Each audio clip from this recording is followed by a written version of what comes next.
ससुरा में दिल लगे चादा में डाइल के लफड़ा में चले गेले ससुरा में दिल लगे चादा में डाइल के लफड़ा में गाँव वाली छौरी से करे है प्यार छोड़ के हमारा चल गेले ससुरा याद में ओकरा चले गेले ससुरा में दिल लगे चादा में डाइल के लफड़ा में चले गेले ससुरा में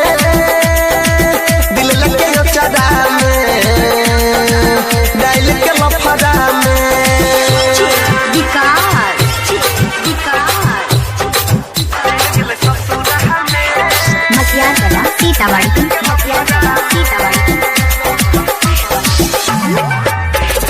बचपन से तो हमारा संग में हंस त खेल रहल रे हंस त खेल रहल रे अरे दिल से हमारा खेल गेल पहले कहियो नहीं खेल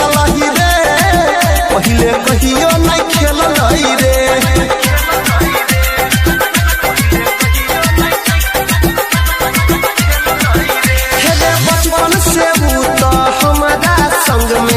हंस त खेल रहल रे हंस त खेल रहल रे अरे दिल से हमारा खेल गेल पहले कहियो नहीं खेल रे पहले कहियो नहीं खेल रे हमरा संग छौरी कल पे खेलबार कलियै भरोसा निकल गेल गदेदार याद में ओकरा के नहीं छियै हम छोड़िया के तनिको नहीं अइलै सदम झूठा के खेलकै वो क्रिया कसम देने गेले हमरा दिल में जखम चल गेल ससुरा में दिल लगे चादा में डाइल के लफड़ा में चल गेल ससुरा में दिल लगे चादा में डाइल के लफड़ा में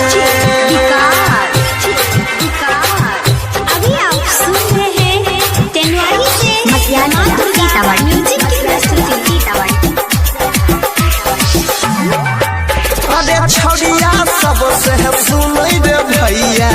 नहीं लगे भाई हम दिल नहीं लगे भाई हम दिल जान से ज्यादा चाहलियै हम जे कदा गेले दोसरा से मिल गेले दोसरा से मिल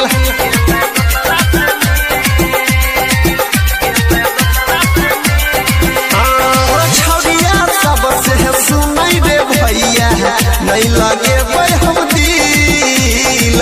नहीं लगे भाई हम दिल जान से ज्यादा चाहलियै हम जे कदा गेले दोसरा से मिल गेले दोसरा से मिल दुइये दिन खातिर ई त करै छै प्यार छौरी सबके सुन भाई रे छै कि रोजगार मिलिया तुम सच केल कहिबे प्यार ओकरे खातिर भूल गेलै संसार राइटर अंकित बाबू दिल कोई बिगाड़ पर दिन देवेंद्र संगे भेलै पार चल गेल ससुरा में दिल लगे चादा में डाइल के लफड़ा में चल गेल ससुरा